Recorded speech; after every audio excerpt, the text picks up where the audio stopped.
Praise the Lord. आप सबको जय मसीह की। मैं परमेश्वर का धन्यवाद देता हूँ एक बार फिर से कि परमेश्वर ने आज की सुबह दिखाई और हम सबको जीवित रखा, सही सलामत रखा। और आज एक और बहुत ही अच्छा सा संदेश मैं बाइबल से आपके सम्मुख लेकर आया हूँ। और ये आज के इस एपिसोड में, आज के इस वीडियो में मैं आपको बताऊँगा प्रभु यीशु मसीह के रिश्तों के बारे में, माँ भाइयों के बारे में। तो आपसे गुजारिश करता हूँ कि पूरा वीडियो देखिएगा और मेरे वीडियोस को लाइक कीजिए, शेयर कीजिए और कमेंट सेक्शन में आकर मुझे ज़रूर बताइए कि आपको मेरा प्रयास कैसा लग रहा है। और मैं आपसे गुजारिश करता हूं, मैं आपका दोस्त पास्टर राज मैसी आपसे मुखातिब हूं। यदि अभी तक आपने मेरा चैनल सब्सक्राइब नहीं किया है तो अभी सब्सक्राइब कर लीजिए, बेल आइकन को दबाइए ताकि नोटिफिकेशन आपके पास पहुँचे और नया वीडियो बिना व्यवधान के आपके पास पहुँच सके। तो आइए आज के एपिसोड को, आज के मैसेज को शुरू करने से पहले एक छोटी सी प्रार्थना हम करेंगे। आइए मेरे साथ प्रार्थना में शामिल हो जाइए। जीवित और महान दयालु पिता परमेश्वर, हम तेरा धन्यवाद, तेरा शुक्र, तेरी तारीफ, तेरी बड़ाई करते हैं प्रभु, क्योंकि तू इस योग्य है। धन्यवाद देता हूँ प्रभु आज के सुंदर समय के लिए। मैं विनती करता हूँ प्रभु जी, आज के इस वचन को शेयर करने मेरी मदद सहायता करना प्रभु। मेरे होठों को, मेरे दिल दिमाग को छूकर ब्लेस कर। मेरी आत्मा, मेरा शरीर तेरे ही कब्जे में रहे, ताकि बोलने वाला मनुष्य नहीं बल्कि तेरा आत्मा हो। जो भी गुण भेद की बात इस वचन में छिपी है वो हम पे प्रकट करना। जितने भी लोग इस वचन को सुन रहे हैं, देख रहे हैं, उन सब पर प्रभु मैं तेरी आशीष बोलता हूँ प्रभु जी। हर एक को आशीष दे प्रभु जी, हर एक की कमी घटियों को दूर कर, ज़रूरतों को पूरा कर और हर एक की कमाइयों में बरकतें दे प्रभु। परमपिता परमेश्वर, हर एक के घर से, जीवन से सारी दुख, बीमारी, चिंता, परेशानियों को अपने सामर्थ्य नाम के द्वारा दूर कर दे। धन्यवाद देता हूँ प्रभु, तूने मेरी प्रार्थना को सुन लिया। प्रभु यीशु के नाम से मांगते हैं, आमीन। Praise the Lord. तो आइए देखते हैं आज के इस वचन में। सबसे पहले मैं निकालूंगा मत्ती की पत्री और उसका 13 अध्याय 53 आयत से। यहाँ लिखा है, जब यीशु ये सब दृष्टांत कह चुका तो वहाँ से चला गया और अपने देश में आकर उनकी सभा में उन्हें ऐसा उपदेश देने लगा कि वे चकित होकर कहने लगे कि इसको ये ज्ञान और सामर्थ के काम कहाँ से मिले। जब यीशु मसीह वहाँ प्रचार करने लगे तो ये बड़े अचंभित हो रहे हैं, ये लोग जो यीशु मसीह के पीछे पीछे चलते थे, जो फरीसी और शास्त्री लोग थे, ये बड़ा अचंभे की बात समझ रहे हैं। वहाँ पर चकित होकर कह रहे हैं कि इसको ये ज्ञान और सामर्थ काम कहाँ से मिले। क्या यह बढ़ई का बेटा नहीं, यानी कि यूसुफ का यहाँ पर जिक्र कर रहे हैं। वो यूसुफ जो था वो बढ़ई था, वो लकड़ी का काम करता था। तो यहाँ कह रहे हैं कि ये क्या वो बढ़ई का बेटा नहीं। और आगे कहते हैं, क्या इसकी माता का नाम मरियम नहीं। मरियम कौन? जिसके द्वारा प्रभु यीशु मसीह ने संसार में जन्म लिया। वो ही एक कुंवारी से यीशु मसीह संसार में आए, उसका जिक्र यहाँ पर कर रहे हैं। क्या इसकी माता का नाम मरियम और इसके भाइयों के नाम याकूब, यूसुफ, शमौन और यहूदा नहीं। ये 4 भाई थे यीशु मसीह के, जिनका जिक्र ये लोग यहाँ पर कर रहे हैं। और क्या इसकी सब बहनें हमारे बीच में नहीं रहती। बहनों के नाम नहीं है बाइबल में, लेकिन यहाँ पर जिक्र ज़रूर आया कि उसकी बहनें भी थीं। फिर इसको ये सब कहाँ से मिला। तो ये यीशु मसीह के रिश्तेदारों का जिक्र कर रहे हैं, भाइयों का, माँ का, बाप का और बहनों का। लेकिन हम देखते हैं कि प्रभु यीशु मसीह ने 12 चेलों को इकट्ठा किया और उनके साथ अपनी सेवकाई को शुरू किया। ये इसकी एक बहुत बड़ी वजह है, क्यों यीशु मसीह ने अपने भाइयों को अपने साथ नहीं लिया। आइए उसको देखेंगे। सबसे पहले हम देखेंगे यूहन्ना की पत्री 7 अध्याय और इसके 5 पद को मैं पढ़ूंगा। यहाँ पर क्या लिखा है, यूहन्ना 7 अध्याय और उसका 5 पद। यहाँ लिखा है, अगर मैं पहले याद से पढ़ूं तो अच्छा रहेगा। यूहन्ना 7 अध्याय और उसके पहले पद से मैं पढ़ रहा हूँ और 5 पद तक।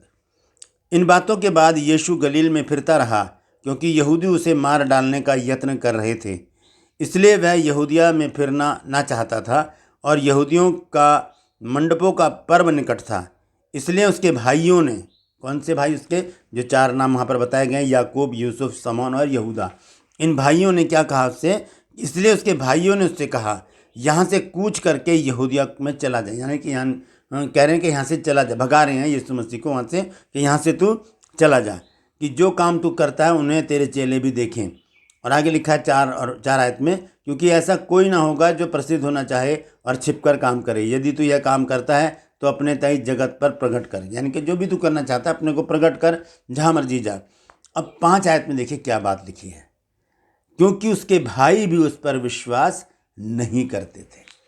यीशु मसीह के भाइयों ने यीशु मसीह के ऊपर विश्वास नहीं किया कि यही यीशु है जिसका हम लोग इंतज़ार कर रहे हैं, यही इमानुएल है जिसका हम लोग इंतज़ार कर रहे हैं। लेकिन यहूदी लोग थे, इन्हें नहीं मालूम था कि यही है मसीहा जिसका हम इंतज़ार कर रहे हैं, इसलिए वो विश्वास ही नहीं कर रहे थे।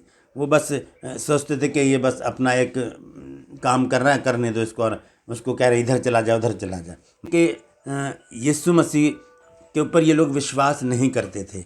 आइए एक विशेष बात मैं आपको बताना चाहता हूँ। देखेंगे लूका की पत्री उसका 8 अध्याय 19, 20 और 21 आयत में देखिए क्या लिखा है, ध्यान से सुनिएगा। यहाँ लिखा है, उसकी माता और उसके भाई उसके पास आए, पर भीड़ के कारण उससे भेंट ना कर सके, उससे मिलने आए थे। अगर हम इसको वहाँ पर देखें मत्ती की पत्री में, तो वहाँ पर इस प्रकार से लिखा है, मत्ती 12 अध्याय में 46 आयत से यहाँ लिखा है, जब वह भीड़ से बातें कर ही रहा था तो देखो उसकी माता और भाई बाहर खड़े थे और उससे बातें करना चाहते थे। अंदर नहीं थे, जहाँ वचन चल रहा है वहाँ पर वो लोग नहीं थे, बाहर खड़े हैं और वो बात करना चाहते थे, मिलने आए थे उनसे। किसी ने उससे कहा कि देख तेरी माता और तेरे भाई बाहर खड़े हैं और तुझसे बातें करना चाहते हैं। यह सुन उसने कहने वाले को उत्तर दिया, कौन मेरी माता कौन है मेरे भाई?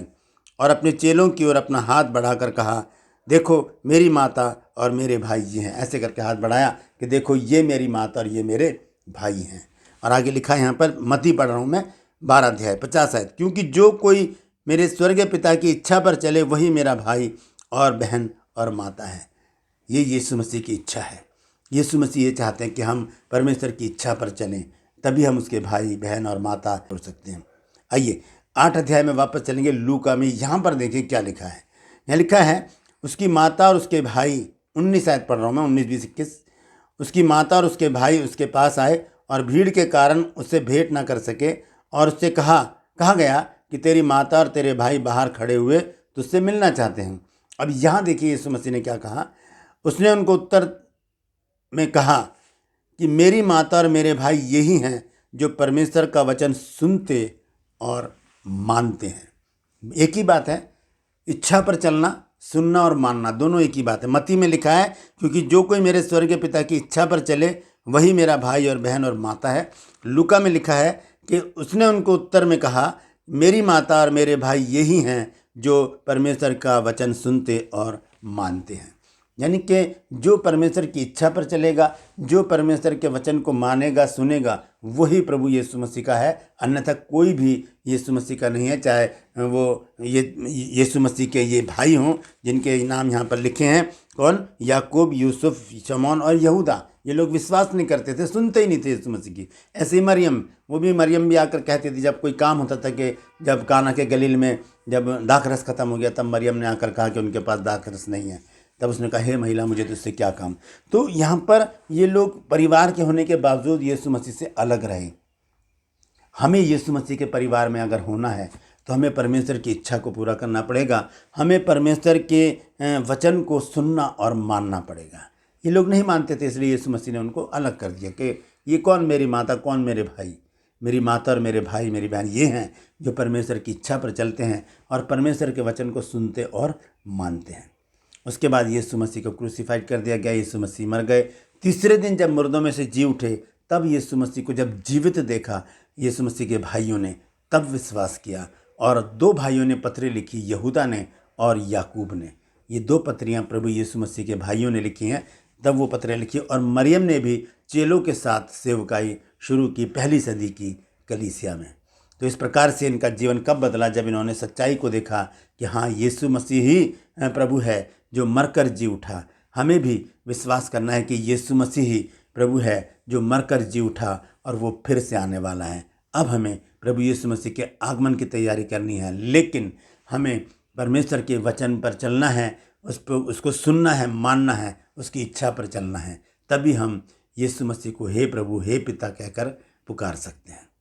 परमेश्वर इन वचनों के द्वारा हम सबको आशीष दे। यदि आज आपने कुछ नया सीखा है तो मुझे ज़रूर बताइएगा और इस वचन को शेयर कीजिए ताकि और भी लोग इन बातों को जान सकें। परमेश्वर आप सबको आशीष दे, आपकी रक्षा करे और आप सबको अपने आगमन के लिए तैयार करे। Praise the Lord.